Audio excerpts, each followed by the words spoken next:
Hello, everyone. Thank you for joining the webinar. I'm Laura Washington, CEO of the CAYL Institute, that's Community Advocates for Young Learners, and we are delighted that you have spent part of your afternoon with us. All of us at CAYL really appreciate that you're part of our community as we offer these webinars on the first Thursday every month at 4 p.m., hoping to bring you news that educators can use about children and families. All of our webinars are free, they're recorded, and they're available on our website. We ensure that everyone can be part of our community regardless of their location or their schedule. At the end of the webinar, there will be a link in the chat that you can use if you'd like to join a live question and answer session. And after the webinar, we'll be sending you next week some resources so that you can dig deeper into today's topic. We invite you to stay connected with the CAYL Institute. You can learn more about us by following us on social media, by going to our website, or watching our YouTube channel. We're so glad that you're here. We also invite you to think about giving a tax-free donation to the CAYL Institute to help this webinar series. You should know that our audience has reached all 50 states and people from 65 countries have been listening to us so far. So your support helps us to bring these conversations to your local community and also all around the world.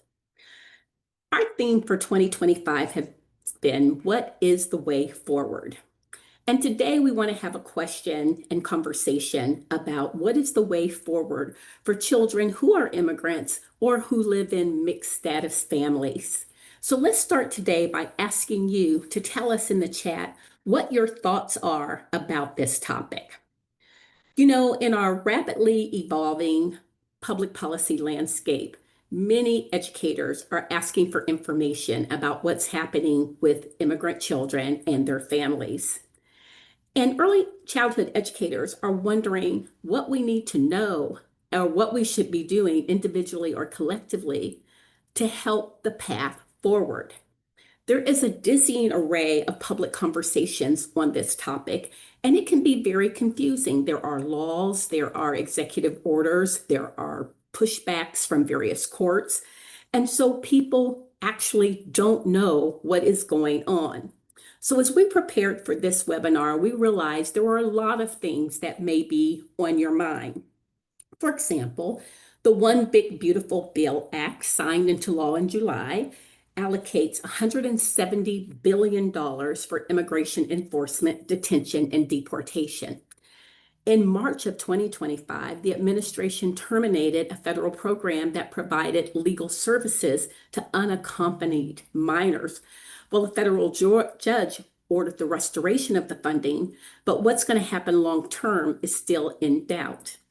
In May of 2025, the administration filed a motion to terminate the Flores Settlement Agreement, which sets standards for the detention and treatment of immigrant children. And then in January, there was an executive order aiming to end birthright citizenship for children of undocumented immigrants. Of course, the implementation of this was blocked, but it's still looming questions on the minds of many of our families. And depending on where you live, your state or community might be taking action of its own. For example, if you live in California, your governor recently signed some legislation really pushing back on how immigrants can be protected, including prohibiting raids at schools and hospitals. All of these actions impact children. And even though there's still a lot to be done legally about many of these decisions and thoughts that have been put in the public, families are very, very concerned about the potential of prolonged detention or family separations.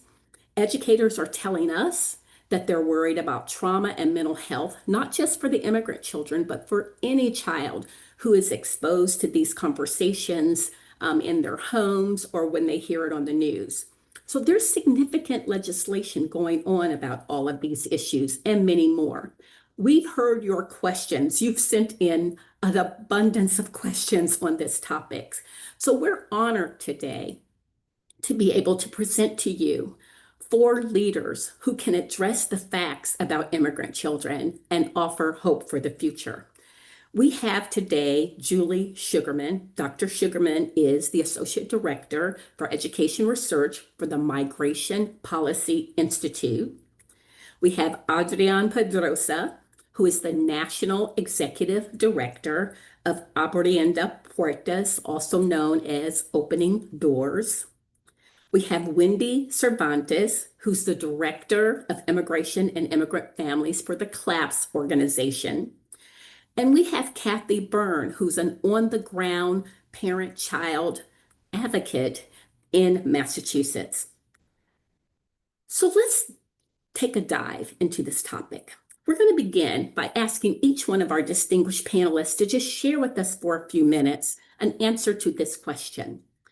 What's going on with immigrant children, and what is your network and your organization doing to address all of these important questions?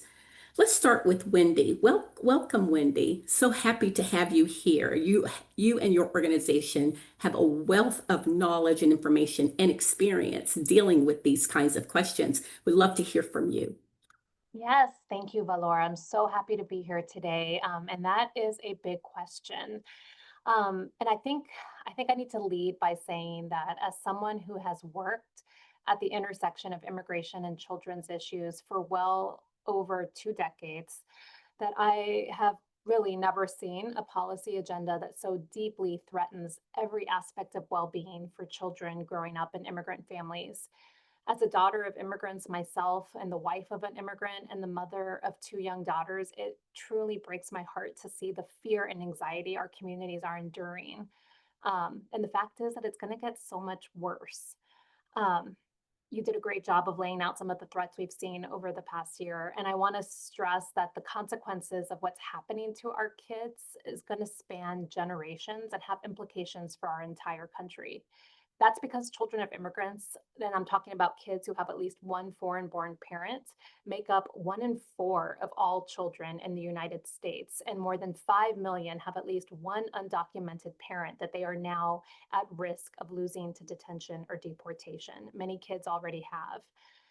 And in addition to the onslaught of immigration executive orders and actions that we've seen that have been aimed at ramping up immigration arrests and making it harder for immigrants to meet their basic needs, Congress passed a budget reconciliation bill earlier this summer, referred to as HR 1.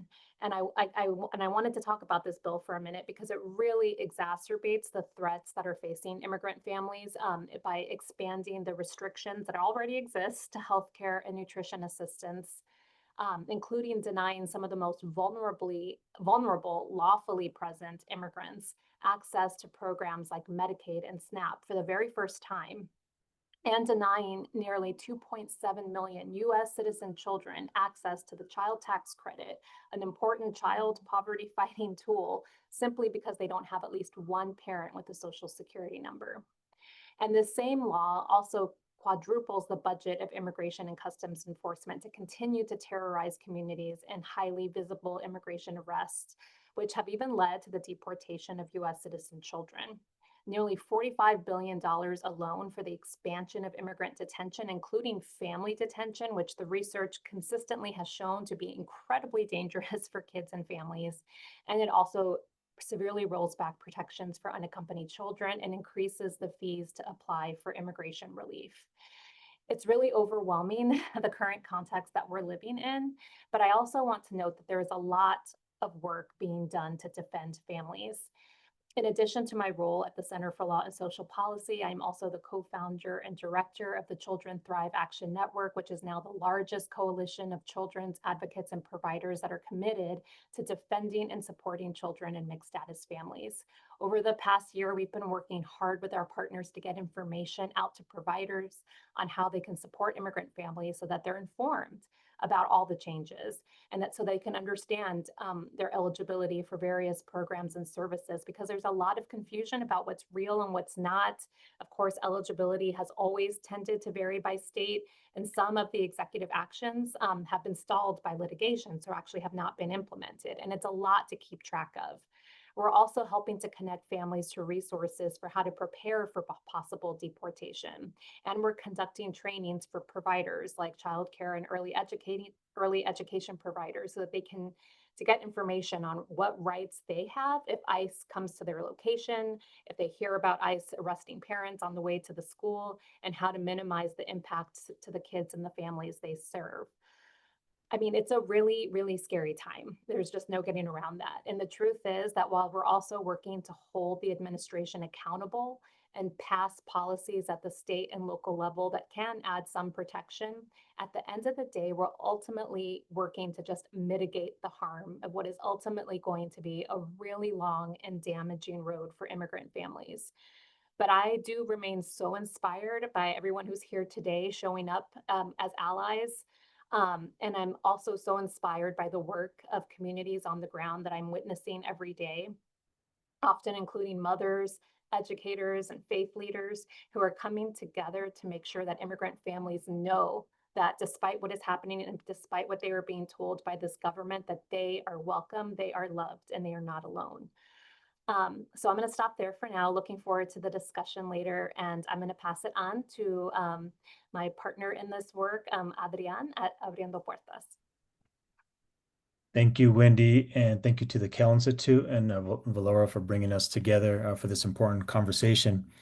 I agree and second much of what Wendy shared around the unprecedented times and the importance of us continuing to advocate together at both federal as well as state levels to ensure that all children, especially immigrant children who are being targeted, are protected and have access to the opportunities that their families deserve in order to be able to raise healthy children.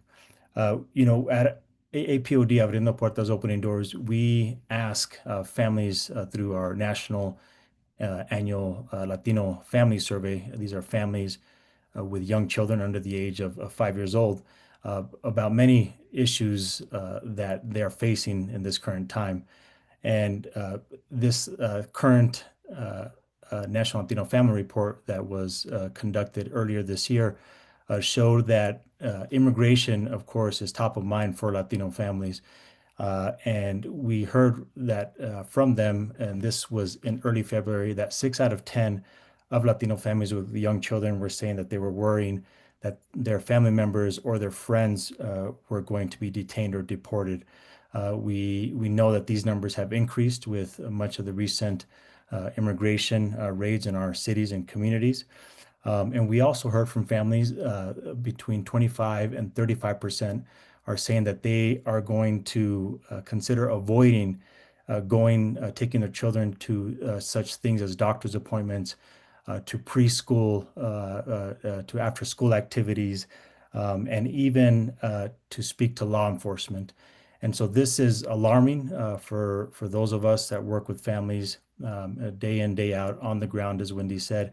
And it's ever so important that we build community around families, around immigrant children, so they know that they have the support from our local institutions.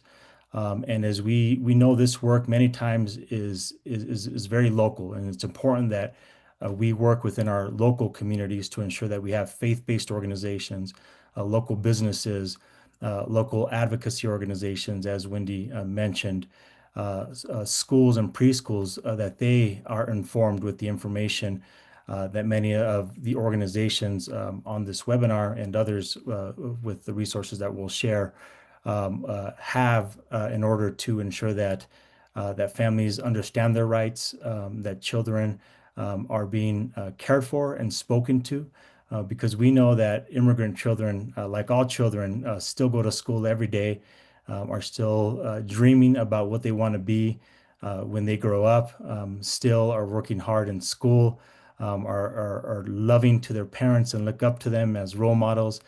And we cannot forget, right, at a time where there is much dehumanization happening in our communities, where we see racism and targeting of families of color, we cannot forget, right, that we have to humanize, right, our families, that we have to ensure that that our stories are being told, that children are being seen for what they are for children, and that parents and caregivers are being honored and seen for what all parents want for their children, and that's for them to be successful, for them to be well, and for them to be cared for and loved for. And so with that, I know there's a lot of conversation that we're going to have about some of the specifics on how to ensure that we're continuing to protect our immigrant children. But for now, I will go ahead and pass it over to Julie, who will continue to speak on this topic. Thank you so much. Thanks to everyone for being here today, and to Valora for bringing us together. I'm really thrilled to be here. And this is such an important topic in terms of thinking about the impacts on children, because what I do is really more at the system level. Many of you know the Migration Policy Institute for our data and numbers on various demographic groups. I work in the National Center on Immigrant Integration Policy, and I work in the pre-K to 12 space on policy. And so really my whole last 6 months or so have been taken up with really thinking about what the impact on students in our public schools is of the various executive orders and other things that have been happening. And I think one of the biggest things that we've been thinking about in our convenings and discussions is the concern over the loss of civil rights. I know in various areas of the early childhood space, it's not quite the same, but in the public school space, the education of immigrant children and English learners is protected by civil rights law. We have a huge amount of information, some of which has been rescinded by the administration, but that foundation of civil rights, that students have a right, no matter what their immigration status is, no matter what their native language is, their level of English proficiency, students have a right to access school, to enter through the schoolhouse door, and also to quality education. And our civil rights, our Supreme Court findings that support that, all the guidance from the Office of Civil Rights and Department of Justice has been really critical in ensuring that students who are from an immigrant background have an access to a meaningful education, to a high quality education. We are, of course, tracking all of the many things that are going on. One of the, some of the ones that have been most on our minds at MPI and in the networks that I work with are the dismantling of the U.S. Department of Education, and particularly the Office of English Language Acquisition and the Office of Civil Rights, which both provide so much support and oversight of programs for English learners. And I should mention that because I'm sure most of you know that public schools don't ask students about their immigration status, the lens that we look through is often one of English learners. And so that's often the term that I use is English learners, because that's the federal label for students who have these civil rights protections. Of course, they are, immigrant background children, multilingual learners. There are other labels. There are other ways, ways to look at them, look at their needs and assets. But that's the lens that we primarily talk through. So we're very concerned about the loss of technical assistance and written guidance from the Department of Education. Of course, federal funding for English learners is supplemental. States and districts are responsible for providing the core instruction to help students develop their English proficiency, develop their academic achievement. But the Title III of the Every Student Succeeds Act provides really important funding for program quality. and it has been at risk. It was withheld by the administration for several months. It was supposed to arrive in states' coffers in July, and it didn't for several months until pressure from groups and Congress got them to release the money. But we are worried about the future of Title III. Attacks on Plyler versus Doe. I'm sure people are familiar with that Supreme Court case, which is what is the basis for requiring all students, regardless of their immigration status, to arrive to be enrolled in school. So there have been attacks in terms of laws that state legislators have tried to pass to either count the number of immigrant students or prevent immigrant students from receiving a free public education. And language access, of course, being an incredibly important thing, especially for all parents, but especially parents of young children. All of the confusion around what is required, what isn't required. At this time, we still have the Civil Rights Act, and language access, translation, and interpretation is still required. So we've had I have been involved in a lot of discussions with other coalitions about all of these issues. There's a lot of advocacy going on, a lot of lawsuits that are trying to stop some of the, again, as was said earlier, stop some of the damage from being done, of dismantling all of these systems. And of course, a lot of great work at the state level to implement laws that really back up the federal protections.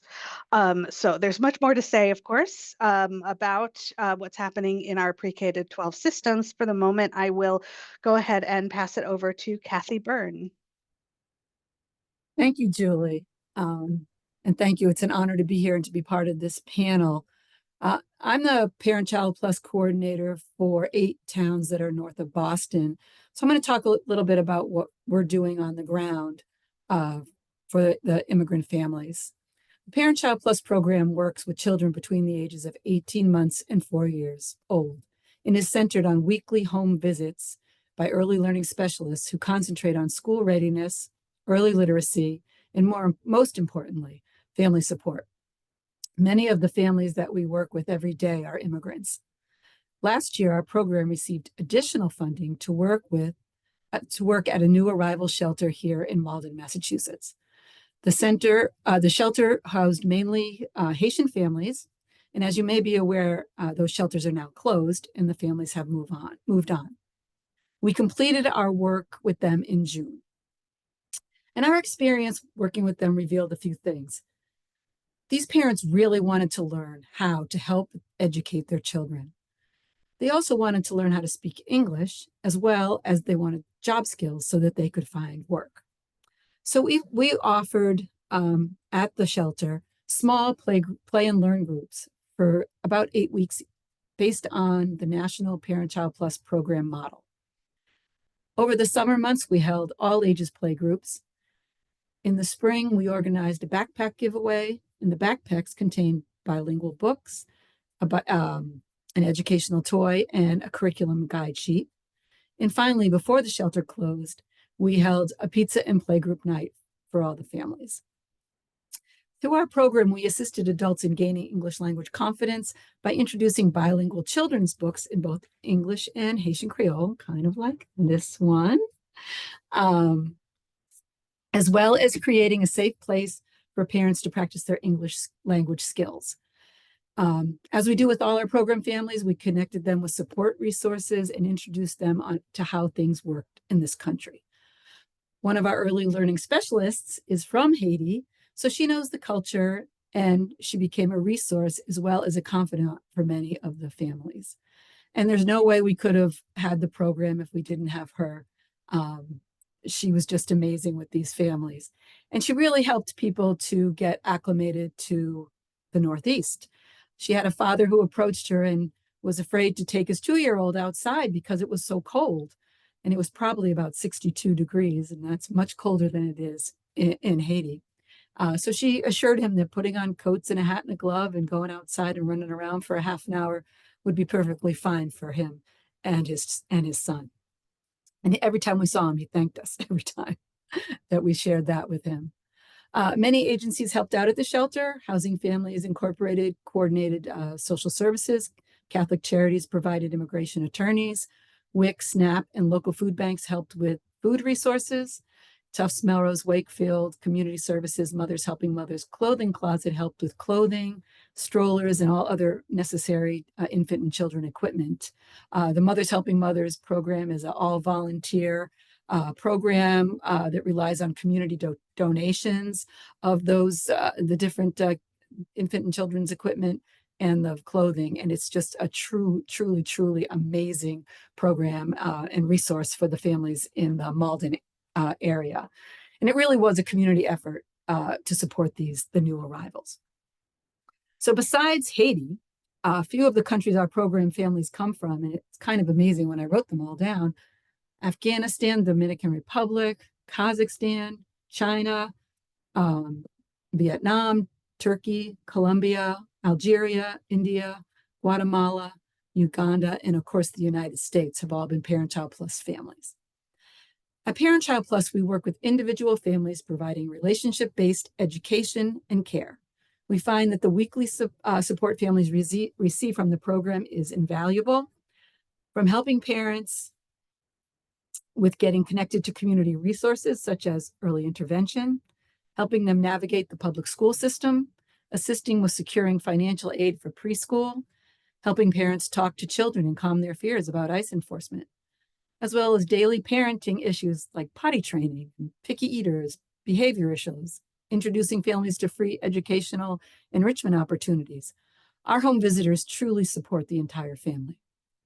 And returning to the original question that was posed, the family support programs in our area truly work together with through various coalitions where trends, needs, and resources are shared and addressed. Meeting formats always include a time for sharing program updates. That way we can support each other as well as supporting our families.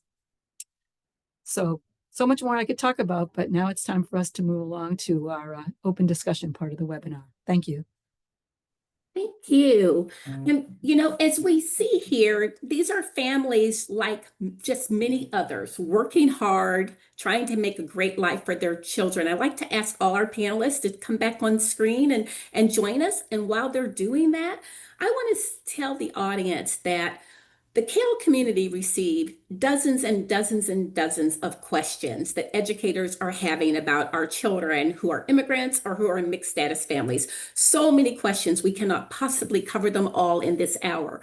That's why we're sending you a follow-up email so you can dig deeper into these issues. And that's also why at the end of this webinar, we're going to provide you with the link. So if you want to have a personal conversation with our panelists, please click that link and you can join a live question answer session.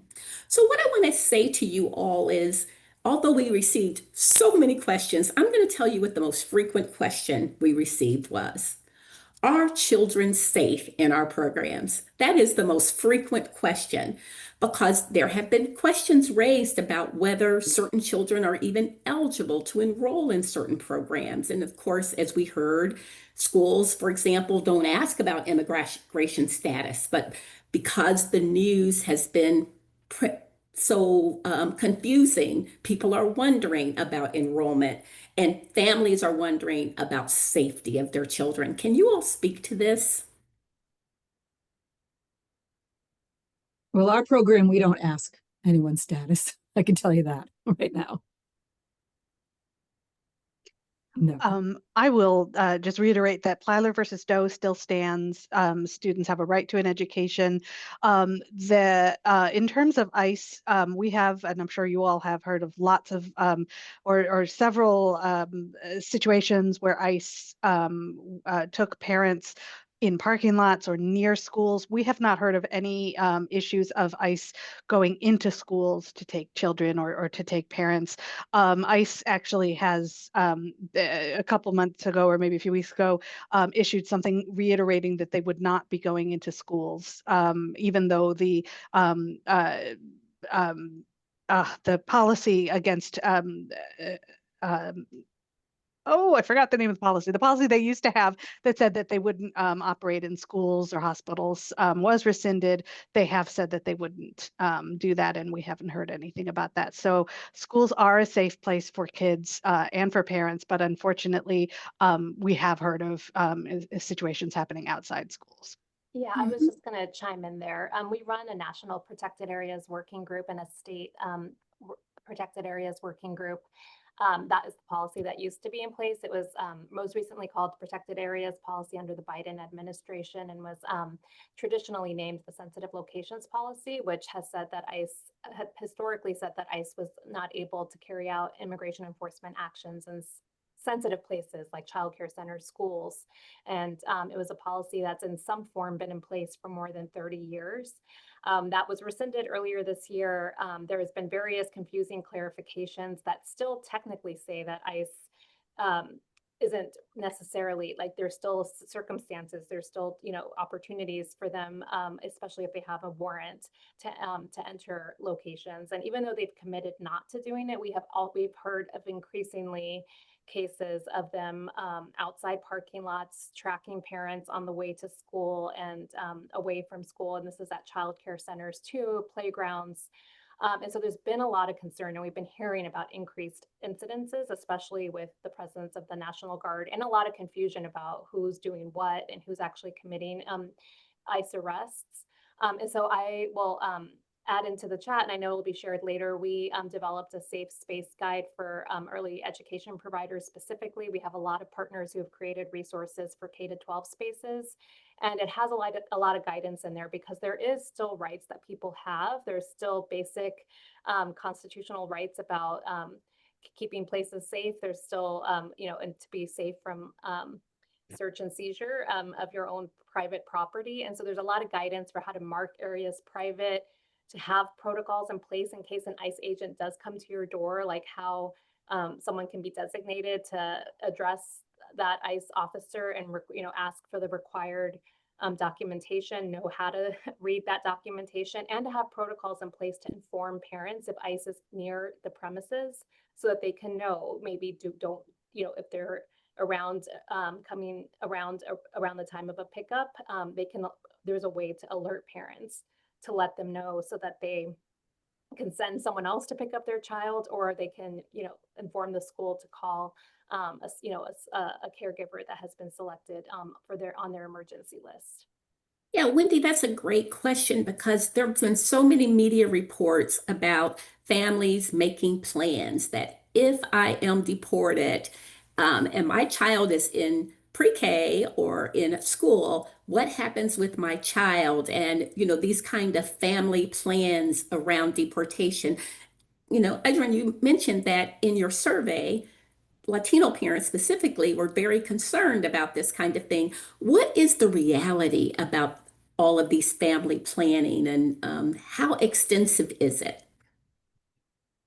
Well, I believe it's something that I grew up, dealing with. Me and my family, live on the border, and we would practice as a family, because we had, family members in our household who had mixed status, and we'd practice, when we, would come across law enforcement, or if we were crossing the border, going through a checkpoint, what to say, and what our rights were. And so it's important to practice, for families to practice with their children, how to talk about their personal information, what not to say, what to say. Those things are very important.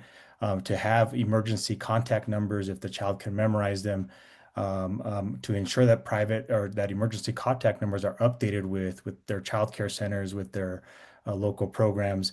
And I will say also, just to the previous question, that it's also very important that we sort of do an audit ourselves of our own applications, and our own, what we're asking families.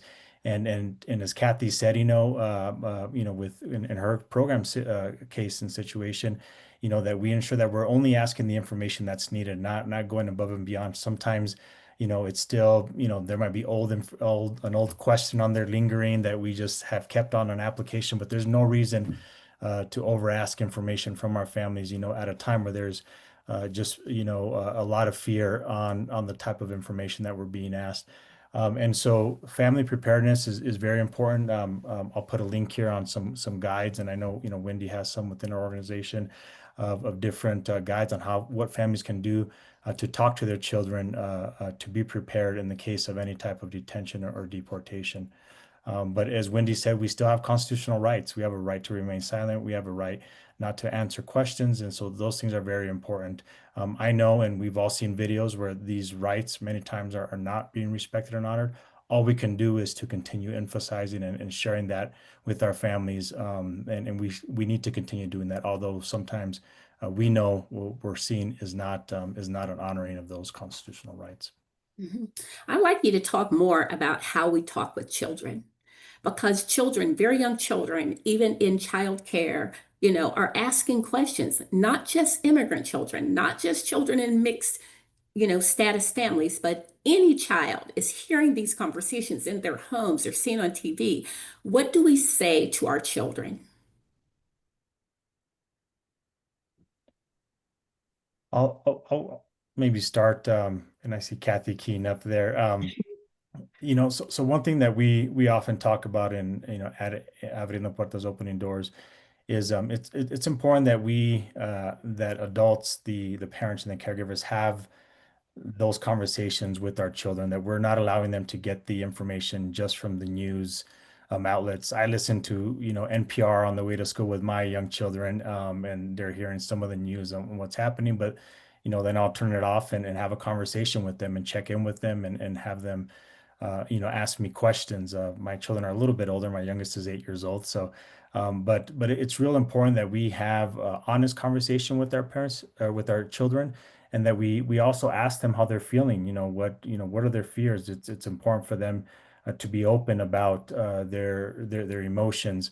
I've cried with my children about what's happening and what's going on, and that's also okay. To for them to be able to express their emotions. And so, it's very important in these times, as with any, with all social emotional well-being, as we know, of our young children, that we check in with them on a regular basis, and that we as their parents and as caregivers have real conversations with them and ask them if they have any questions, and reassure them. Kids need to be able to also be kids, and so to us as adults to take on maybe some of that burden of our fears, and to allow them to be children and not also overshare. Make sure that they have hope, that they can continue to just play and learn and have smiles, just as all kids need to be able to do. Mhm. Yeah, and I totally agree with that, Adrian. Our program, most of the children are like 3.5 and under, so it's a little bit different than if there were even like 4-year-old preschool or kindergarten. But they're still very perceptive of what's going on around them. And I know that we've talked to, especially one family that we had, about, what have you talked to your children about? And just, letting them know they don't have to hear everything, but let them know what's the truth and what your truth is. Because it's such a personal thing. Every family's situation is different. And so we've really just been encouraging parents just to tell their truth to their kids and how much they think they can handle. But again, knowing that, a 3-year-old is only going to be able to handle so much. But we don't always know what they're listening to. I think I told the story before of a little one who just turned 3, and she had an uncle. Everybody in her family was here and had papers, but her uncle didn't. And she overheard her parents talking, and they didn't even know. And they were out for a walk. And next thing you know, she saw a police officer, and she actually just started, she was scared. She was crying. She was hiding. And, the mom didn't even realize, oh my gosh, she's been hearing what we've been talking about, Uncle Phil, and it's like, wow. So we talked to them a lot about that, being aware of that they are hearing things. And so don't be afraid to address it. So my early learning specialist had some puppets with police and firemen, and able to show, these are people here to help us, and don't be afraid. But it's heartbreaking. It's heartbreaking. I know, Adrian, you talked about not over asking. So I want to say the researcher in me, and perhaps you could speak to this, Julie. We ask a lot of questions. As researchers, we want to know. Even now, we want data so that we can, even as advocates, be supportive. And tell us a little bit about how data is faring in this conversation, what we know from data, what we don't know, what is too early to know, what our experience has been over time with data. Can you give me a little clue about what data is actually showing?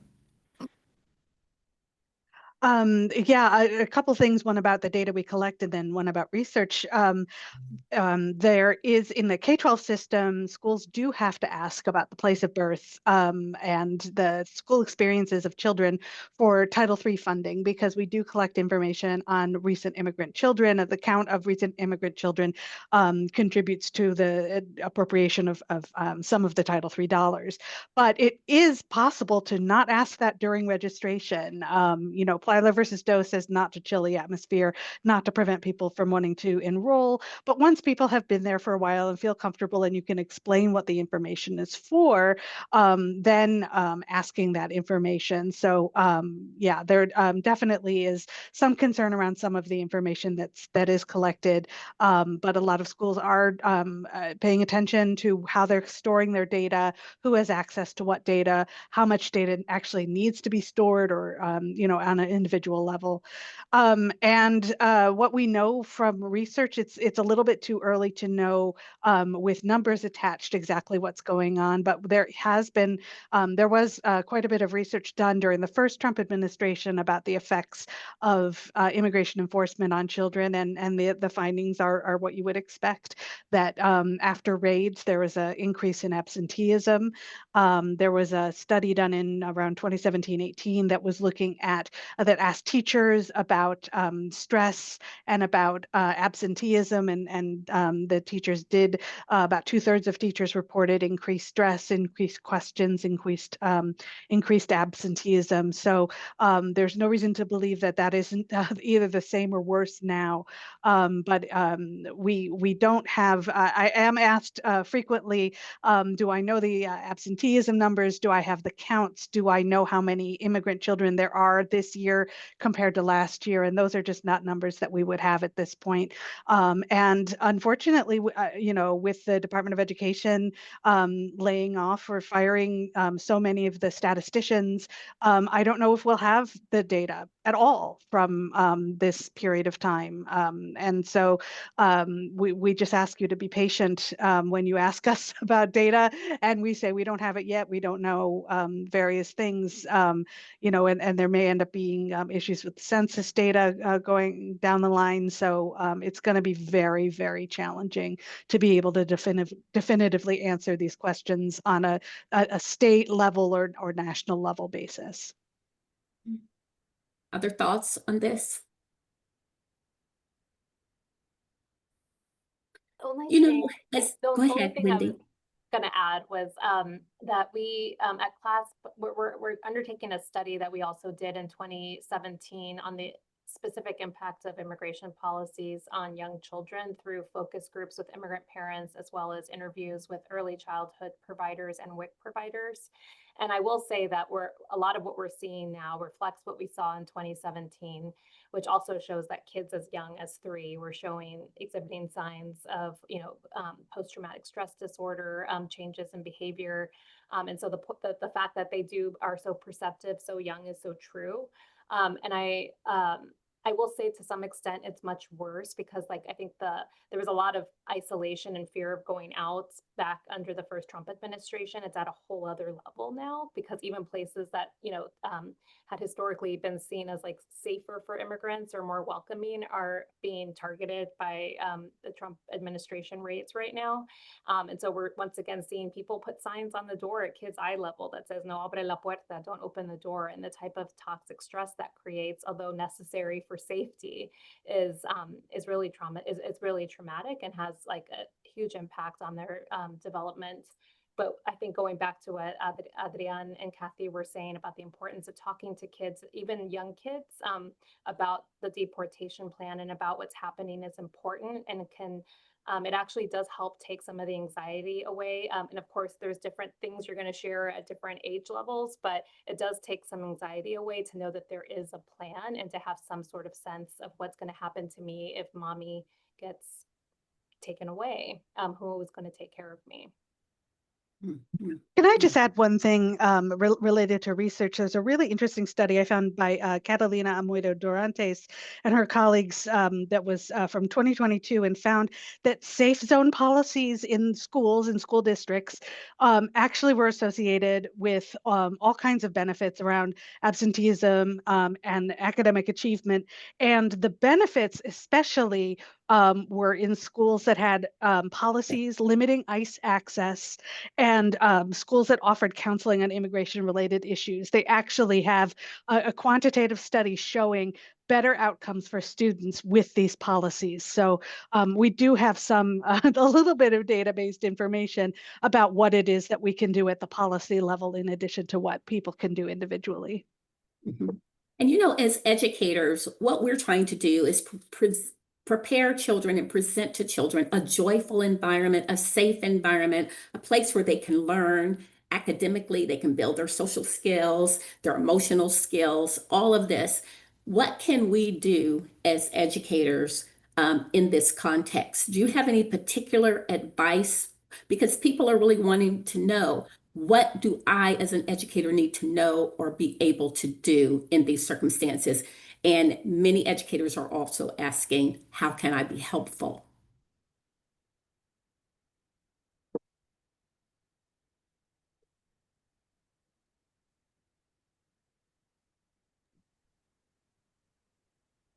That's tough. I mean, I go right to the ground. I can't help it. That's where I am. I'm working with the kiddos, and I'm like, I would like to see teachers know where the resources are in their communities, know about the food pantries, know about the clothing stores, know how to what know the policies that they're even as knowing the policies that their school has put forth, so that when things happen, they can react in the way that's been laid out. And a lot do, but a lot don't too. So it's that's where I go. So that's a really important point. Know what resources are available in your community that can support families who may need them. Anything else? Yeah, and just to add a little bit to that, over decades of doing this work, like my fellow panelists here, I've learned that warm handoffs during these times are extremely important. So even though we have a list of resources that we all use and are important, if you can know the person at that agency, that organization, and to ensure that person, when they make that call or shows up, we all live in very different, diverse communities, and there's different feelings and about these where we're at now with immigration. And it's important that when we send a family member over to that resource, that if there's a warm person that's going to receive them, provide them welcoming information, and ensure that they're getting their needs met, that is extremely important to do during these times. If you don't know as an educator who that person is, there's sometimes advocates, community health workers, nonprofits who do know who those friendly people are at those agencies. And also to your question, Valora, what can we do as educators, and to create those fun learning spaces for children? We know that as Wendy said, there's going to be stress that children are dealing with, and we might be seeing children acting out differently, and as good educators and social workers and counselors, to really understand, where some of those behavioral changes might be coming from, and where some of those stresses might be in the household. And so really being able to come down to the children's level, and understanding the whole family kind of situation, what might be happening outside of the classroom. and then continue, as I've said, doing, playing and learning with children, and allowing them to, to just be themselves, and have fun at school, because for many children, we know this as educators, they're going to school, and this is, part of their, meeting, having their friends there, and loving, nurturing teachers there. We know this is a release for them. And so, just continue allowing them to be children, see them for who they are, as children, and don't make assumptions about what their maybe immigration status might be. Just love them as you would all children. Yep. Yep. That's beautiful. Perfect. I know we'll be sending out resources about what schools, childcare centers, family childcare homes can be doing, but I'm wondering if you can speak openly or broadly about best practices that you see in childcare programs, preschools, family childcare homes, elementary schools. What are some of the best practices you see in addressing these issues?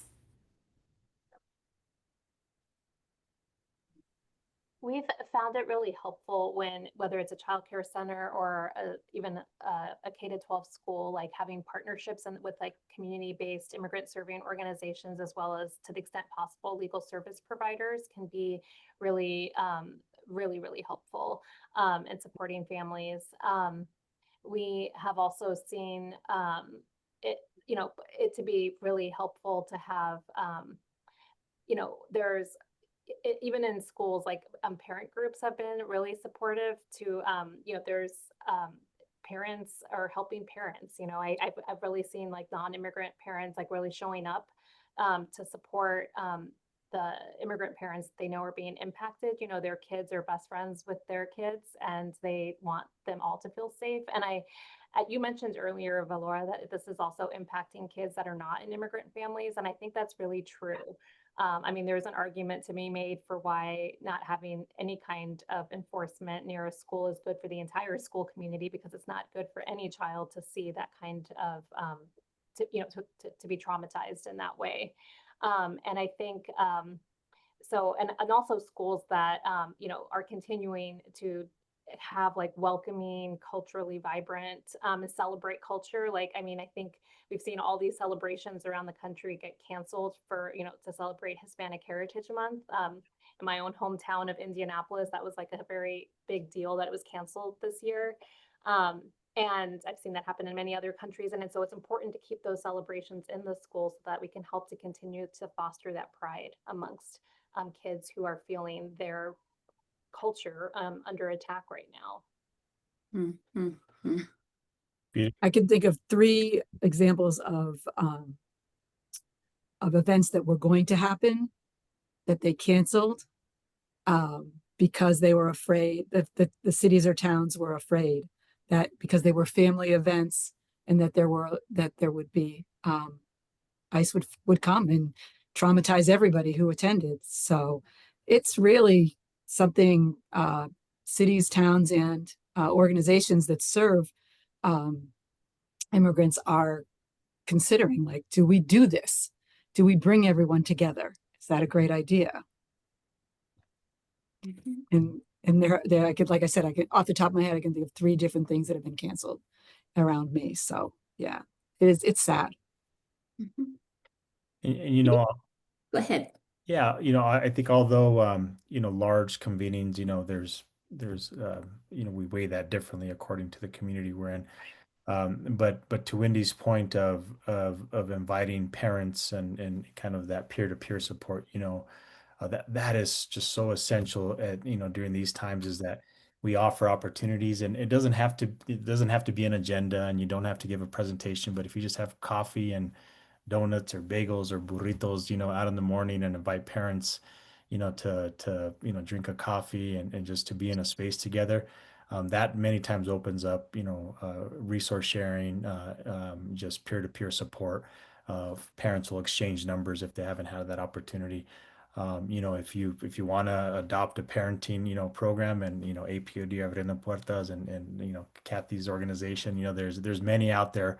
that you can pull from that'll help facilitate a discussion with parents and caregivers. But just creating that welcoming space and allowing parents to connect outside of the regular business kind of day-to-day business that we do with them is important during these times.